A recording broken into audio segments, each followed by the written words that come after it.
It's another Manly Monday, and this Manly Monday, yes, you saw the thumbnail, we're talking about male tears. I am back, mostly. Last few weeks have been rough, man, but no tears for that. The reason I'm talking about this is, oh, by the way, not going to do the help support this channel this time. Eileen Zant's crowdfund, that's what's important now. We're doing this, we're saving this house, Spider-Man shit. I really, really need this. I need this to work. But yeah, the reason I'm talking about this is I had two different instances of being blamed for making a man cry over the last 2 weeks. And the reactions really got me thinking, because we're in general uncomfortable with tears when people cry.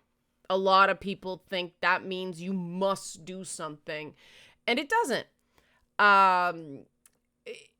Sometimes people just crying feels better. Crying releases oxytocin. I'm looking over here because there's an article I will link.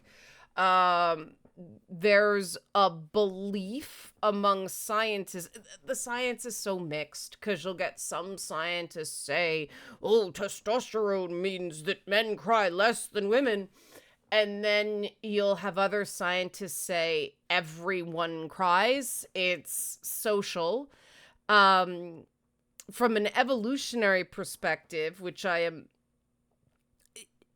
tend not to make this primary because I think that the way we're raised, social conditioning, has a more profound effect than most people who go primarily evolution, like evolutionary psychology, give it credit for.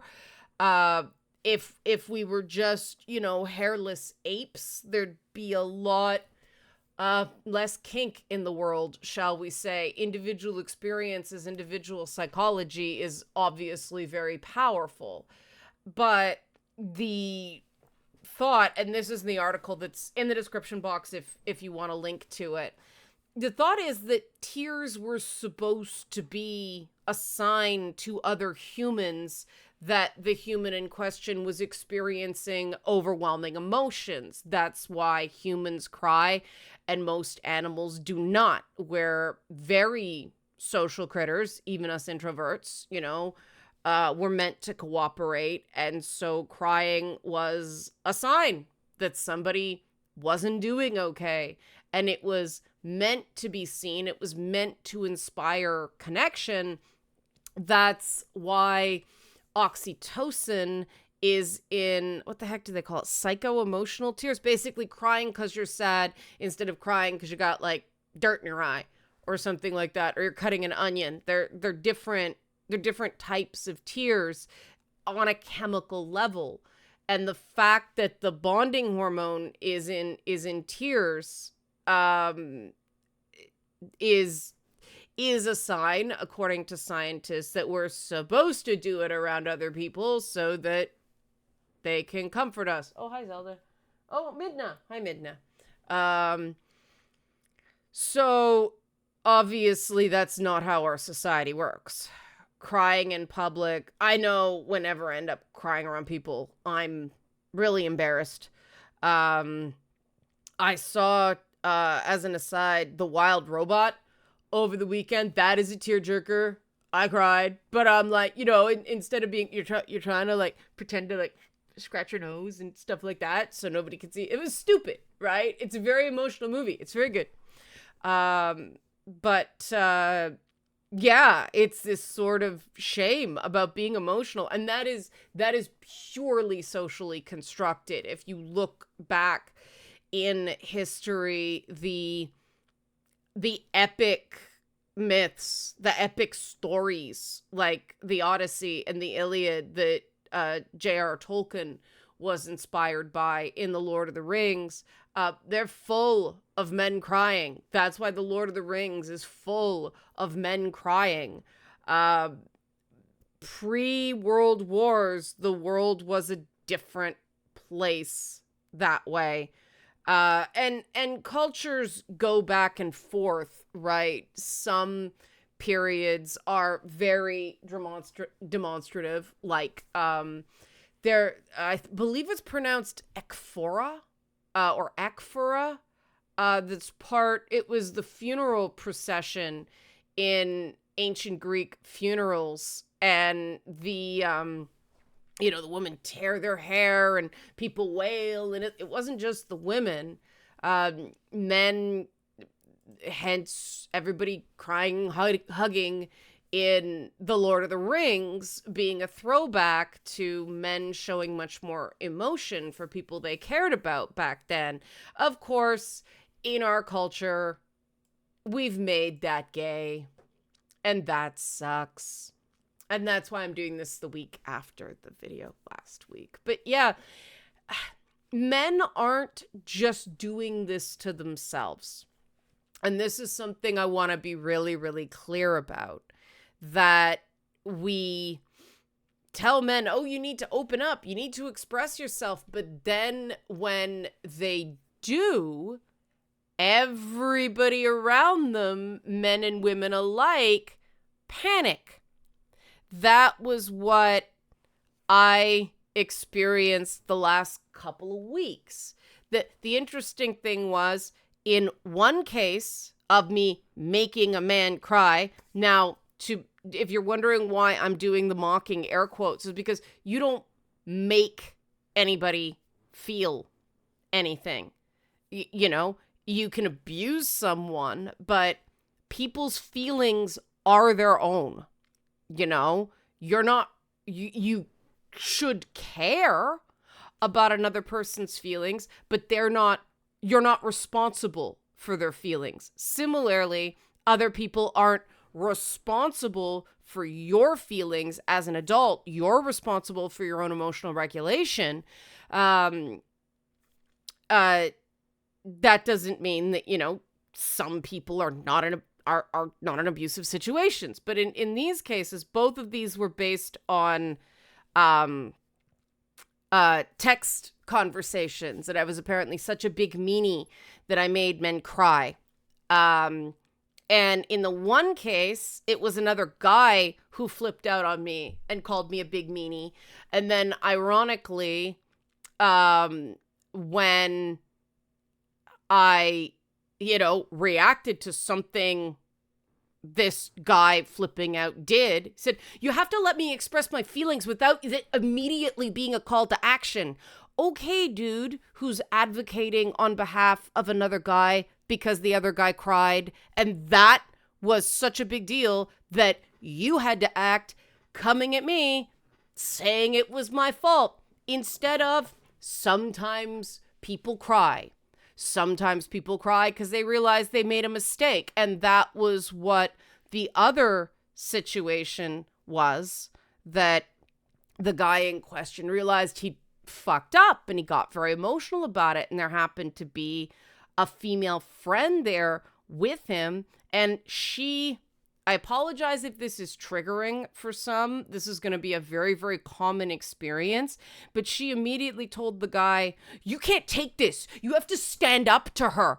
And it's like, there was nothing to stand up to. He was just having overwhelming emotion. But the fact that she was demanding in that moment, he had to take action. Do you notice that, the man acted on behalf of the guy that was crying? The woman told the man, you need to do something.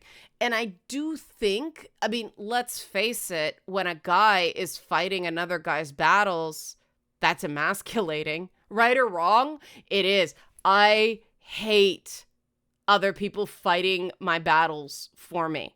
Anybody who's tried, there's been some difficult times. I've had to go easier on people who do try to support me that way. And I'm sensitive to it because you get the, white knighting. Oh, you're flying monkeys, right?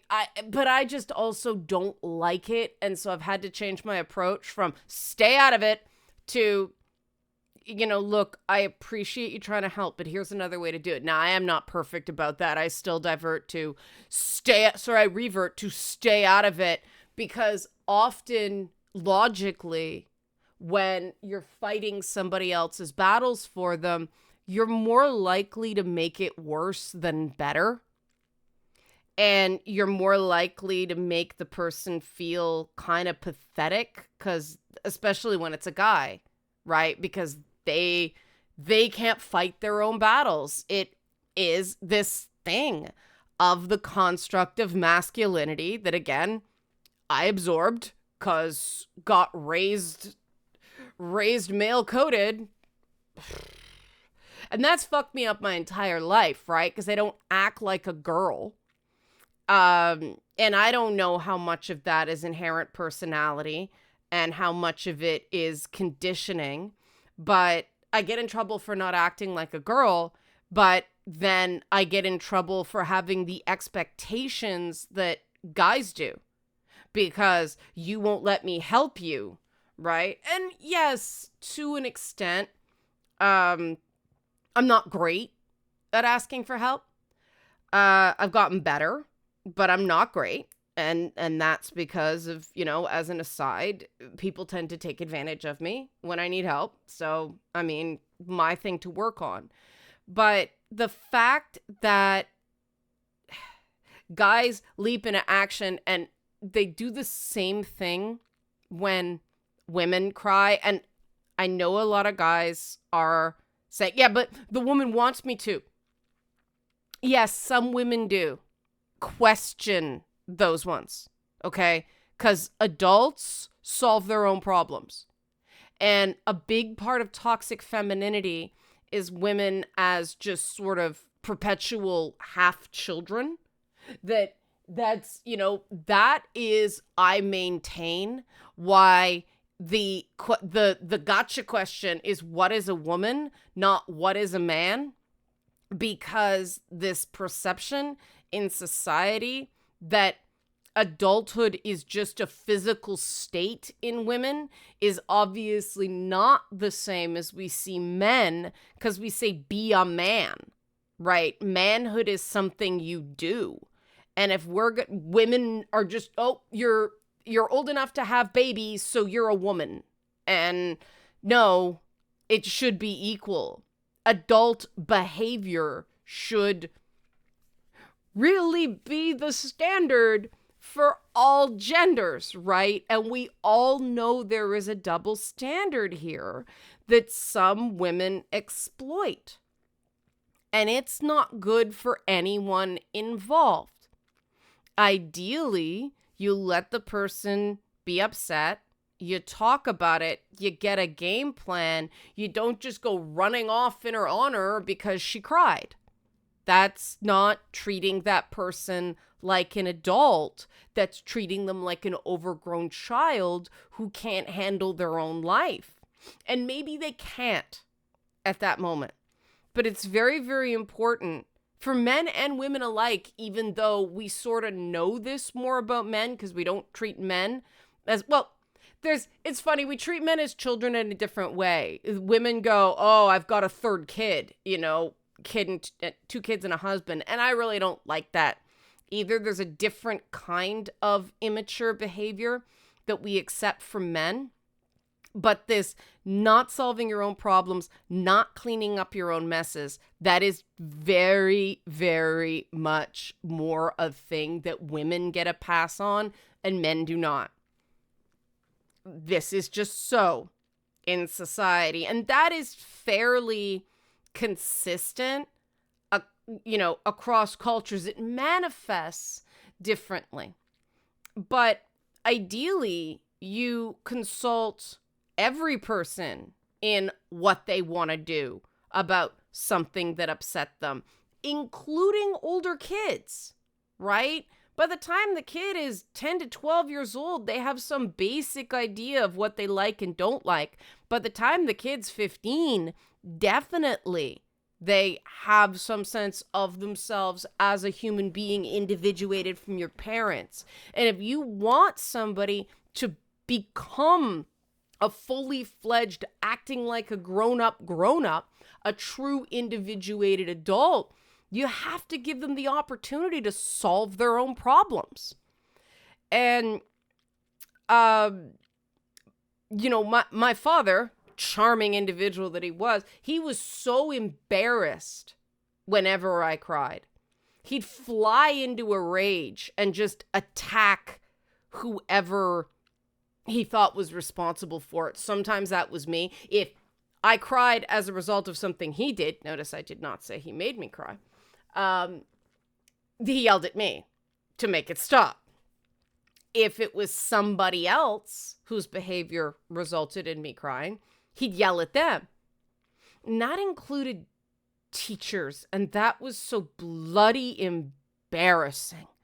God, grade 12 physics, God, that guy, I've talked about this before, handled that so well. But that wasn't even crying. I just went home and said something he said embarrassed me, and father wrote in there and screamed at the teacher. Like, he would yell, like bellow. And it was so embarrassing because stupid me, I just wanted to be able to talk about what happened, not have somebody go on the warpath over it. And I think that's what most people who are not manipulative actually want. And yet, so many people don't do that. But when it comes to men and women seeing them cry, it's a different reaction, right? Because, and this is a red flag with women, right? If you've got a woman who's constantly making you fight her battles and then telling you how your battles should be fought, that's a red flag. It's a red flag from friends. It's a red flag from a romantic partner. It's one thing for them to say, this is my opinion. Eileen and I have the run-on thing of the goal for the year. The goal for 2024 is to take 10% less shit from people. The reason we say 10% because we know it's a process, but every time, I stand up for myself and catch a face full of it, like the last few weeks, she goes, good, 10% less bullshit. But,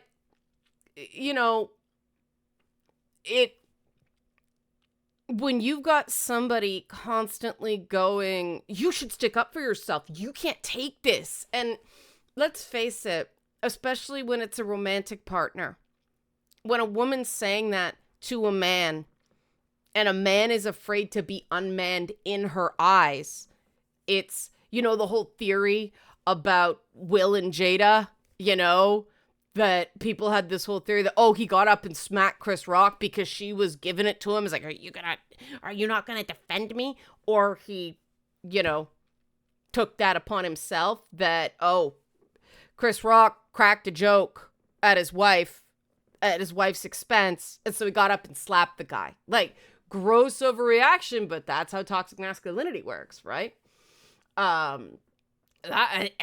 With stupidity and a very fragile ego on top of that. But obviously there's shit going on there. Those two are not great for each other.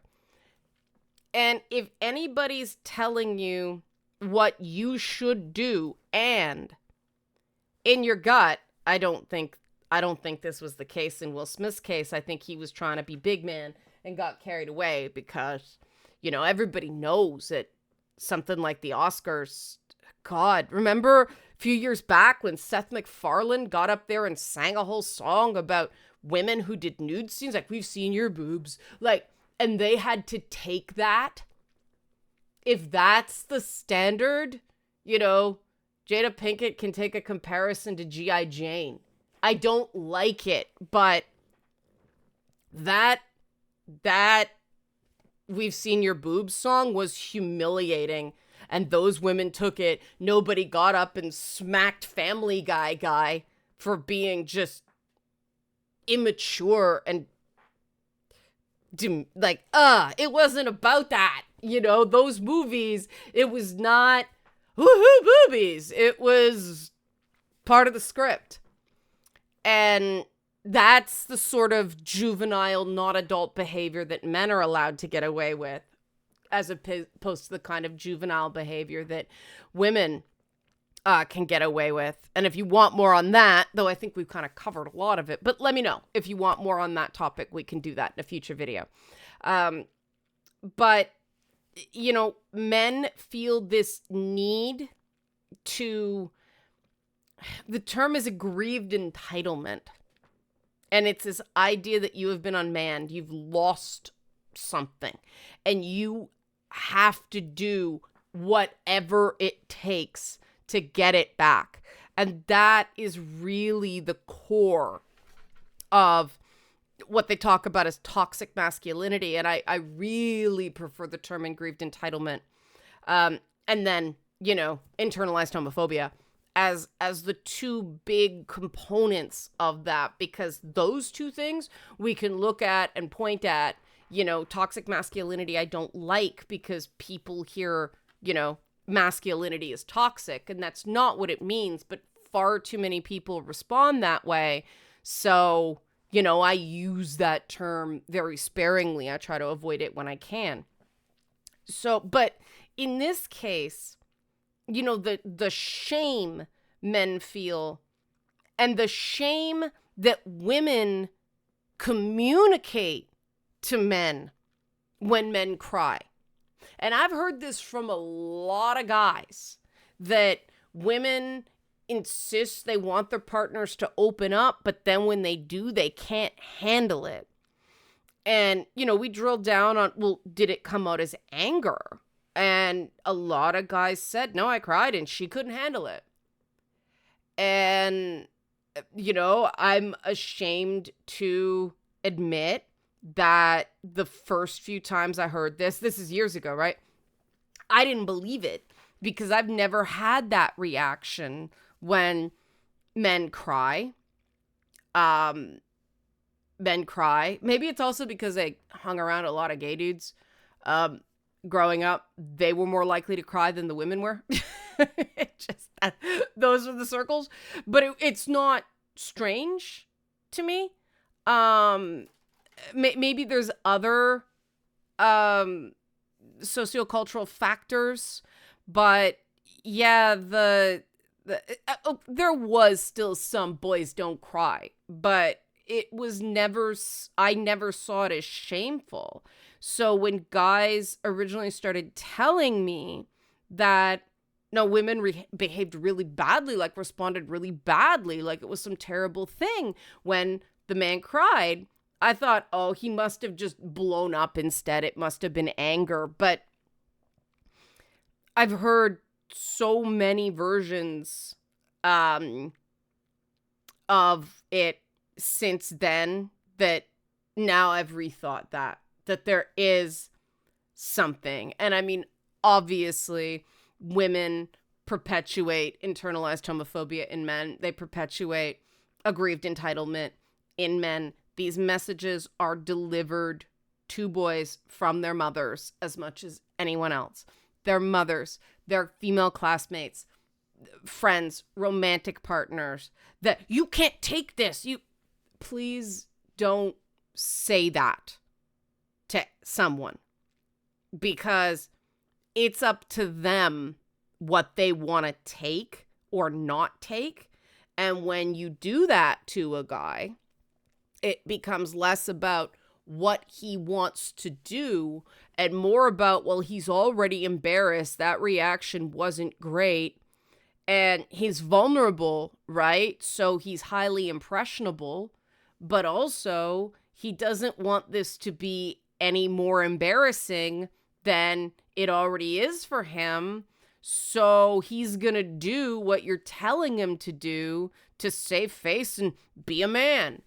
And that can really be very destructive, both self-destructive and destructive of other people. Don't push people to act before they're ready. Somebody hurting a man it doesn't mean he's weak. It doesn't mean he's a failure. It just means it hurt. Being hurt is not weakness. Cowardice is. Now, if you're a guy who has trouble crying, there's a lot of shame in that too. I do know some people, they're just not criers. They show sadness in a different way. And different physiologies, different levels of dissociation, different upbringing. The article I referred to off the top is about a scientist who couldn't cry at his father's funeral, and he realized that he wanted to. He just couldn't bring himself to do it because the men don't cry in public was so strong. He waited until he was alone, everybody had gone to sleep, and then he let it out. And that it's impossible for any one of us to know how much of our reactions are authentic to ourselves and how much of that is authentic social training. And the thing is that social training is still valid. We have to understand and accept that element of being human, this message to men that, oh, well, it's social training, so you just have to unlearn all of it. Doesn't work that way. You know, could you imagine saying that to women? Just don't be self-conscious about your weight.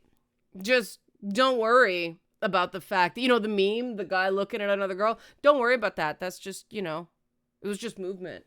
You know, we do this huge thing, and this is the flip side of treating men like full-fledged adults and women as overgrown children, that women's emotional urges, the way something feels, the way we've been raised, the patriarchy, right? That is seen as valid and requires accommodation. But the stuff that all those things do to men, oh, just unlearn it. And that's not fair. It trust me, it takes years of grueling work to unlearn that stuff. And is it worth unlearning? Yes, it is, but it's hard. And so as long as things are going in the right direction instead of the wrong direction, that's all you can ask for, right? Is the person doing the work? Is he trying? Is it a little bit better than before? Do we see progress? That's about all that's reasonable to ask for. And, you know, if you're at the point where you just can't take it anymore, that's totally valid.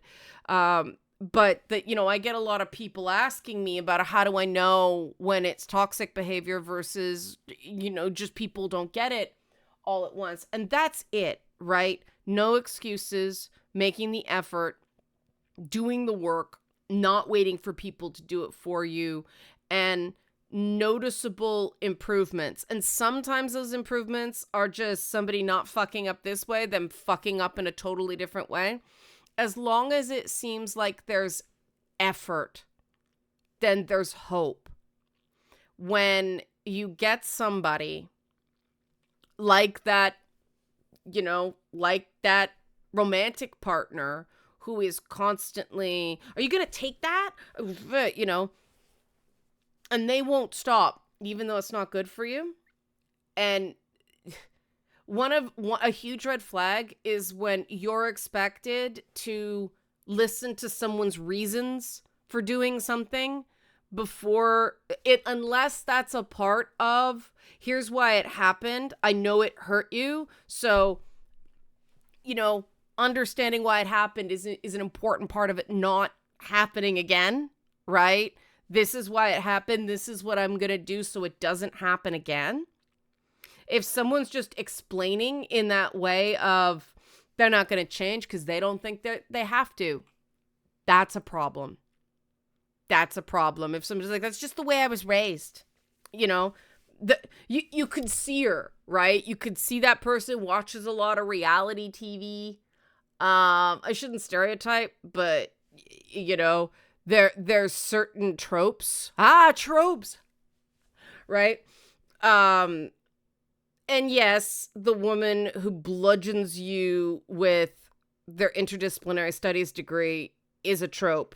There's even a way of reading text that the reason I don't script my videos is because I don't want to sound like an interdisciplinary studies major doing a vlog. Ugh. Right? I came from there. I'm not going back.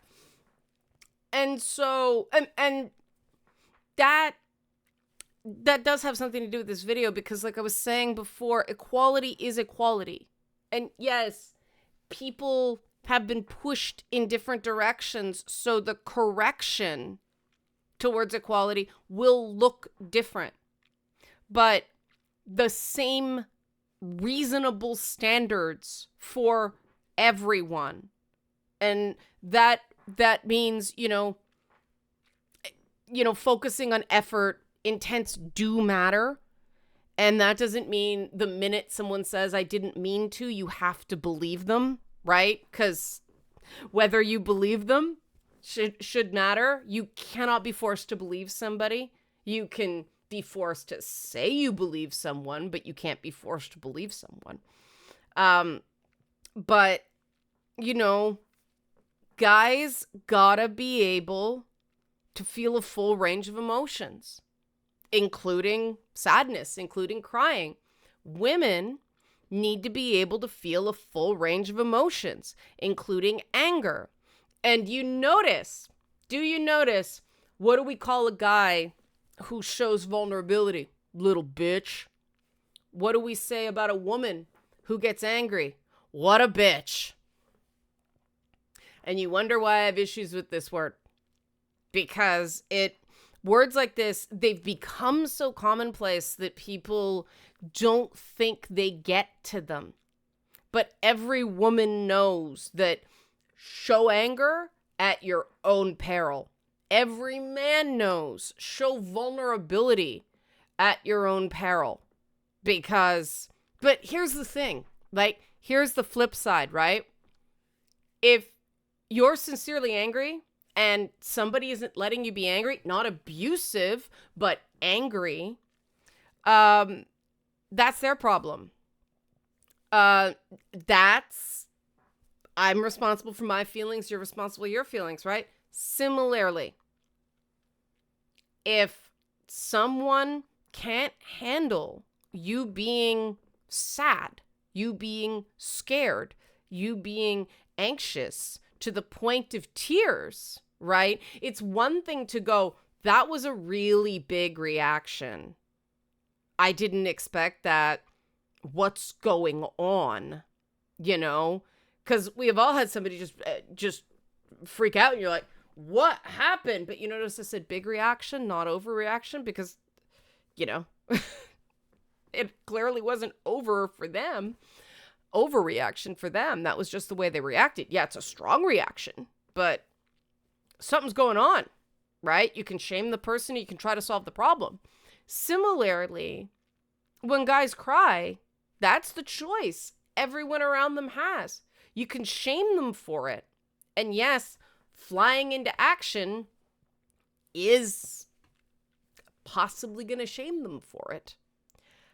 That was something I needed to learn the hard way. And every so often it's still like, oh, okay, that girl thing of, sticking up for your friends, having your friends back reads real differently when it's guys. But, you shame them for it or you try to understand it. And if someone's trying to egg you into doing something, don't take that. Or if they're fighting your battles for you before you have a chance to just, technical terms, return to baseline, but just sort of, chill out. Like, okay, you've had that moment. Let's just take stock. Most situations in life, you do not have to do anything right away. You can take 20 minutes. And it's actually a really good habit to get into, to just, I'm not calm right now. I need to take 20 minutes. And that's one of the things you can't do on Twitch, right? Which is why I haven't been doing Twitch, is that you can't, because it's a camera and the camera's pointed at you, somebody does something that hits you the wrong way and it's very exposed. You can't take 20 minutes. So if I feel like I'm not resilient, I don't do Twitch.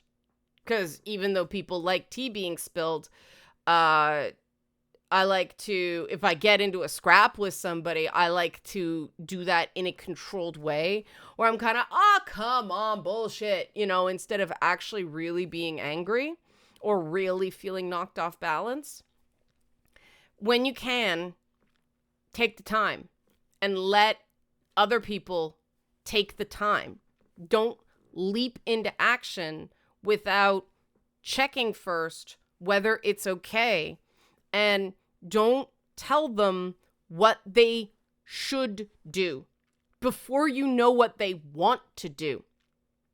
And that point where your buddy bursts into tears and you didn't see that coming, that's not, you don't know. You don't actually know what's at the root of it. And you don't have the right to take action on his behalf. And you certainly don't have the right to tell him what he should be doing, because, not feeling weak is a thing. And it's a thing for some women, but it's definitely a thing for men.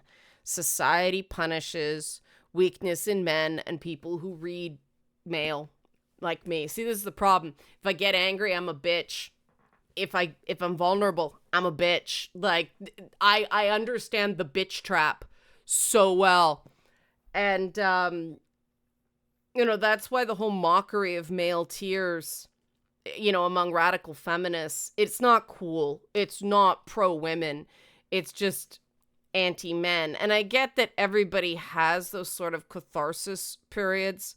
Men are in women-hating periods. It doesn't make them, a misogynist. We all have misogynist thoughts.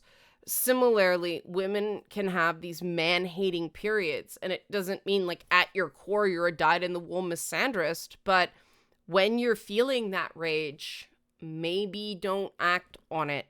Maybe wait until you can be a more logical actor, who's acting instead of reacting. That's ultimately the goal. So hopefully you like this video. Give to Eileen's Ounce crowdfund. If you like, check out the article that I linked in the description box. But yeah, let's make this house thing happen. Thanks so much. Thanks everybody who sent kind words on over the weekend and on Friday. Thank you very much. It's very appreciated. That was hard. And some people were not cool about it, but they were in the minority, so yay. Okay, everybody. Thanks for watching Manly Mondays.